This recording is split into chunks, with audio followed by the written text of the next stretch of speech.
Welcome to Simplified UPSC by PPP, where we listen, learn, and grow together. Detailed notes in English and Hindi, plus practice questions for prelims and mains, only on our Telegram channel. Link in description. Want early access to all videos of this series?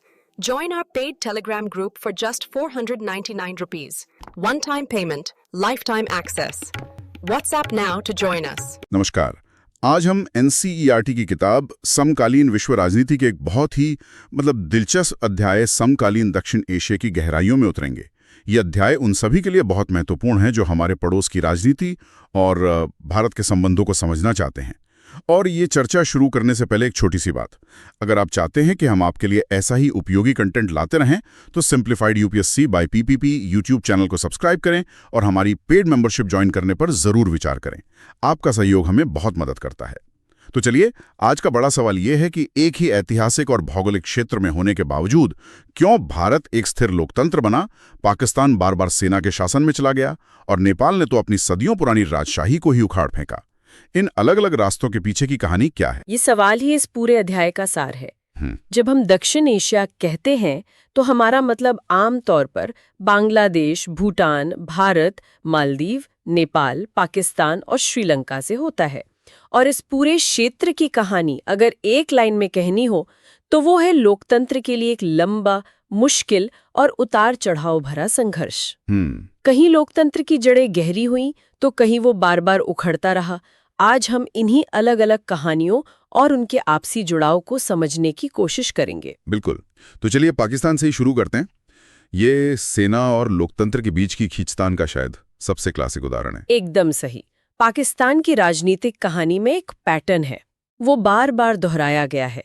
एक चुनी हुई सरकार आती है, फिर सेना तख्ता पलट कर देती है। कुछ साल सैन्य शासन चलता है और फिर जनता के दबाव में लोकतंत्र की वापसी होती है, जो फिर कुछ साल बाद खत्म हो जाती है।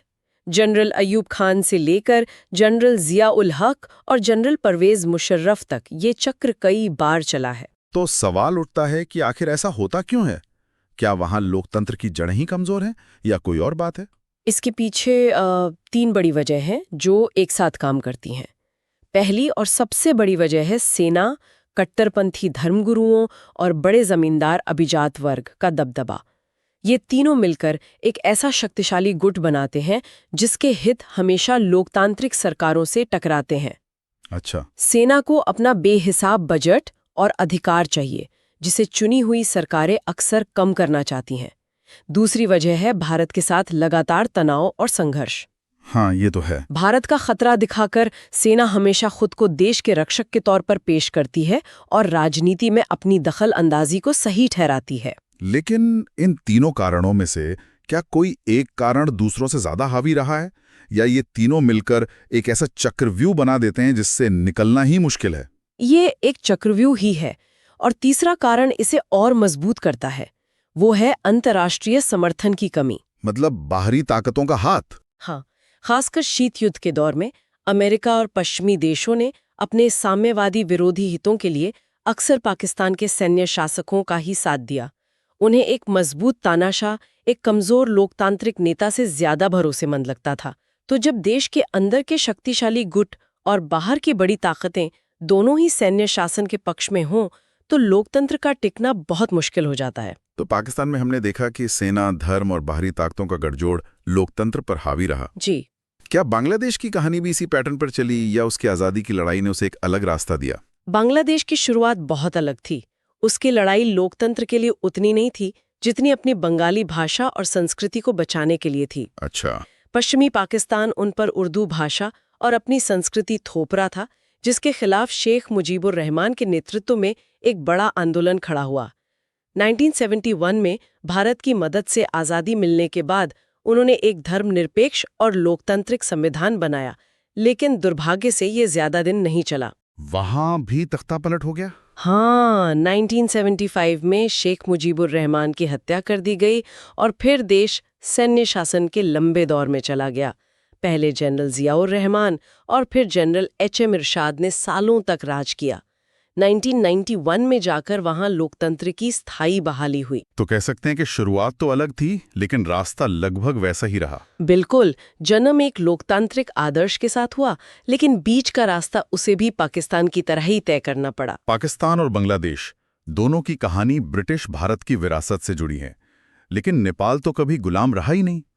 ये वाकई दिलचस्प है कि वहां लोकतंत्र की लड़ाई एक बाहरी ताकत से नहीं, बल्कि अपनी ही सदियों पुरानी राजशाही के खिलाफ लड़ी गई। ये इस क्षेत्र का सबसे अनूठा मामला है।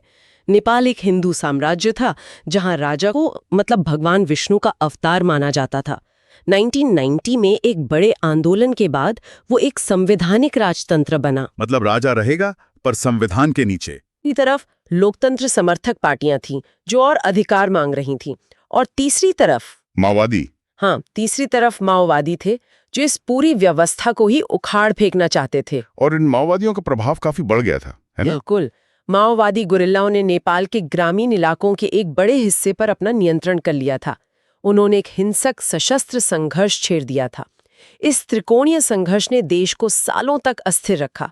आखिरकार 2006 में एक बड़े जन आंदोलन के दबाव में राजा को झुकना पड़ा और 2008 में राजशाही को पूरी तरह खत्म करके नेपाल को एक लोकतांत्रिक गणराज्य घोषित कर दिया गया। ये दिखाता है कि लोकतंत्र की चाहत कितनी शक्तिशाली हो सकती है। सही बात है। और अब बात करते हैं श्रीलंका की। ये एक और दिलचस्प केस है। आज़ादी के बाद से वहाँ लोकतंत्र तो बना रहा, सैन्य तख्तापलट भी नहीं हुआ, लेकिन देश दशकों तक एक भयानक गृह युद्ध में चलता रहा। ये एक बड़ा विरोधाभास है। हाँ, और ये अपने आप में एक केस स्टडी है।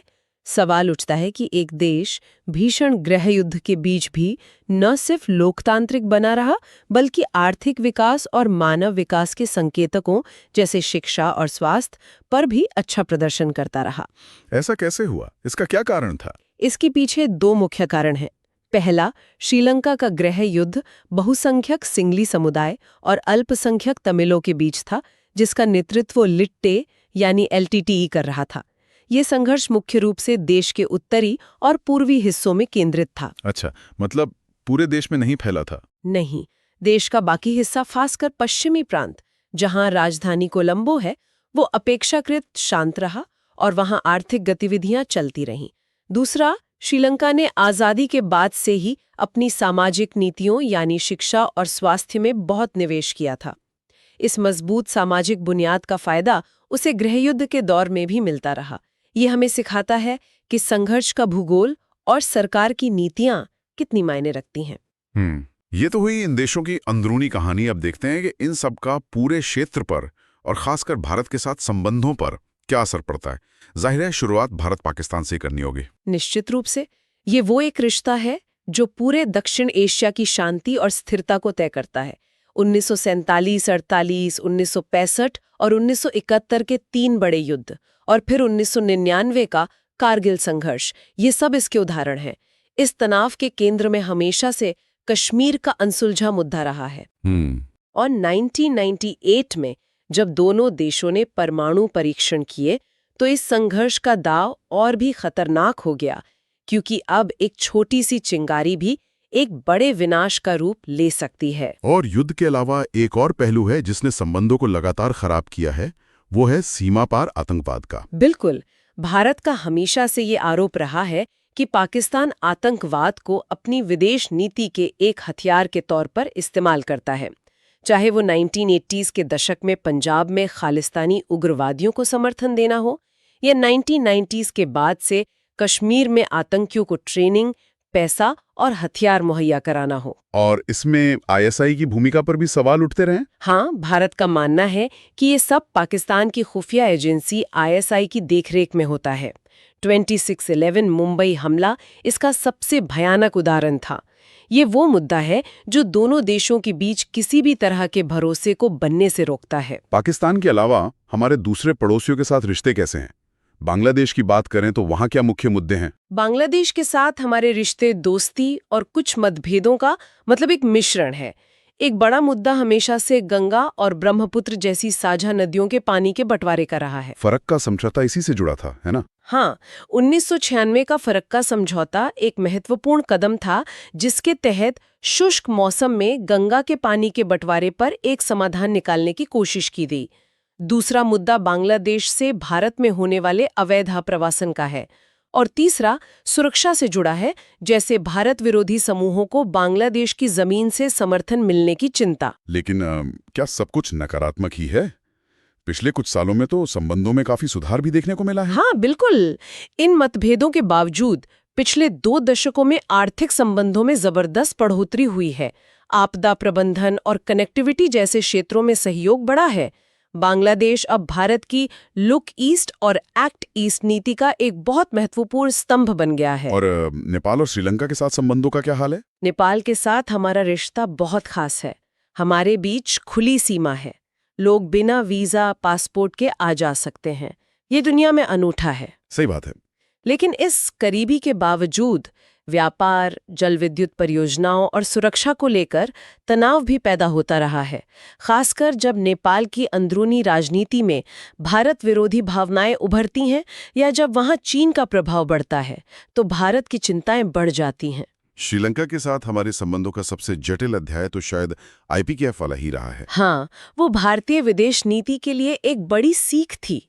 1987 में हमने तमिल समस्या को सुलझाने और शांति स्थापित करने के लिए भारतीय शांति सेना मतलब IPKF को वहां भेजा, लेकिन वो खुद ही LTT के साथ एक दलदल वाले युद्ध में फंस गई। ये हमें सिखाता है कि कैसे अच्छे इरादों के बावजूद किसी दूसरे देश के आंतरिक संघर्ष में उलझना कितना खतरनाक हो सकता है। अब गृहयुद्ध खत्म होने के बाद हमारे संबंध मुख्य रूप से आर्थिक सहयोग और मुक्त व्यापार समझौते पर केंद्रित हैं। और भूटान और मालदीव उन्हें अक्सर एक साथ ही गिन लिया जाता है। हाँ, लेकिन दोनों की कहानी अलग है। भूटान के साथ हमारे रिश्ते तो एक मिसाल हैं, जहां भारत उसकी सुरक्षा और विकास में एक बड़ा और भरोसेमंद भागीदार है। वहीं मालदीव के साथ संबंध उतार चढ़ाव भरे रहे हैं। वहां की आंतरिक राजनीति में जब जब भारत विरोधी या चीन समर्थक सरकारें आई हैं, तब तब हमारे संबंधों में तनाव पैदा हुआ है, जैसा हमने हाल के कुछ सालों में देखा है। ये दिखाता है कि छोटे देशों के लिए भी बड़ी ताकतों के बीच संतुलन बनाना कितना मुश्किल होता है। एकदम। तो इतने सारे आपसी संघर्षों और मतभेदों के बीच क्या इस क्षेत्र में सहयोग की कोई कहानी भी है? सार्क का क्या हुआ? सार्क यानी दक्षिण एशियाई क्षेत्रीय सहयोग संगठन की स्थापना 1985 में इसी उम्मीद के साथ हुई थी कि यूरोप की तरह ये देश भी मिलकर तरक्की करेंगे। लेकिन ऐसा हो नहीं पाया।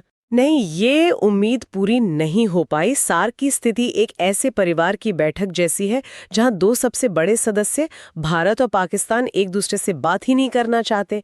ऐसे में बाकी लोग कितनी भी कोशिश कर लें, कोई बड़ा फैसला हो ही नहीं पाता। ये बात तो सही है, लेकिन कई विशेषज्ञ ये भी मानते हैं कि इस सार्क की विफलता का कारण सिर्फ भारत पाकिस्तान नहीं, बल्कि इसका डिजाइन भी है। इसमें शुरू से ही कोई मजबूत आर्थिक या सुरक्षा का एजेंडा नहीं था।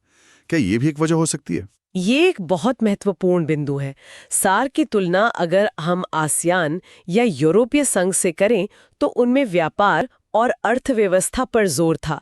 सार्क में ये हमेशा से कमजोर रहा है। इसी कमी को दूर करने के लिए 2004 में साफ्टा यानी दक्षिण एशियाई मुक्त व्यापार क्षेत्र समझौते पर हस्ताक्षर हुए, जिसका लक्ष्य पूरे क्षेत्र को एक कॉमन मार्केट बनाना था। लेकिन इस पर भी प्रगति बहुत धीमी रही है। तो नतीजा क्या हुआ? नतीजा ये है कि आज दक्षिण एशिया दुनिया के सबसे कम एकीकृत क्षेत्रों में से एक है। और जब क्षेत्र के देश आपस में सहयोग नहीं कर पाते, तो बाहरी शक्तियों को अपनी जगह बनाने का मौका मिल जाता है। बिल्कुल। और आज के समय में वो सबसे बड़ी बाहरी शक्ति चीन है। चीन का आर्थिक और रणनीतिक प्रभाव दक्षिण एशिया के लगभग हर देश में, पाकिस्तान के सीपैक से लेकर श्रीलंका के हम्बनटोटा बंदरगाह और नेपाल के इंफ्रास्ट्रक्चर प्रोजेक्ट्स तक बहुत तेजी से बढ़ा है। ये भारत के लिए एक बहुत बड़ी रणनीतिक चुनौती है। हाँ, और दूसरी तरफ शीत युद्ध के बाद से अमेरिका ने भी इस क्षेत्र में खासकर भारत के साथ अपनी साझेदारी को बहुत मजबूत किया है। हाँ। तो अब इस क्षेत्र की राजनीति सिर्फ आपसी झगड़ों तक सीमित नहीं है, इसमें वैश्विक शक्तियों की प्रतिद्वंदिता भी एक बड़ा किरदार निभा रही है। तो कुल मिलाकर हम कह सकते हैं कि दक्षिण एशिया विरोधाभासों से भरा एक क्षेत्र है। यहाँ लोकतंत्र की एक साझा आकांक्षा है, लेकिन ये इलाका गहरे आंतरिक और बाहरी संघर्षों से भी जूझ रहा है। हर देश का अपना एक अलग राजनीतिक सफर रहा है और इन सब के बीच भारत के लिए अपने पड़ोसियों के साथ संबंधों का एक जटिल जाल बुनना हमेशा एक चुनौती रही है। और इसे बड़ी तस्वीर से जोड़ें तो मुख्य बात यह है कि दक्षिण एशिया का भविष्य इस पर निर्भर करता है कि क्या क्षेत्रीय सहयोग ऐतिहासिक संघर्षों और आपसी अविश्वास पर काबू पा सकता है। जब तक इस क्षेत्र के देश एक दूसरे से लड़ते रहेंगे और एक दूसरे को शक की नज़र से देखते रहेंगे, बाहरी शक्तियां इसका फायदा उठाती रहेंगी और ये क्षेत्र अपनी पूरी क्षमता का इस्तेमाल कभी नहीं कर पाएगा। भविष्य की ओर देखते हुए एक विचार मन में आता है, सार्क जैसी सरकारों के स्तर की पहल की सीमित सफलता को देखते हुए क्या क्षेत्रीय शांति और एकीकरण का असली रास्ता उच्च स्तरीय राजनीति से नहीं बल्कि लोगों के बीच आपसी संपर्क, व्यापार और सांस्कृतिक आदान प्रदान से होकर गुजर सकता है? ये एक बहुत ही जरूरी सवाल है।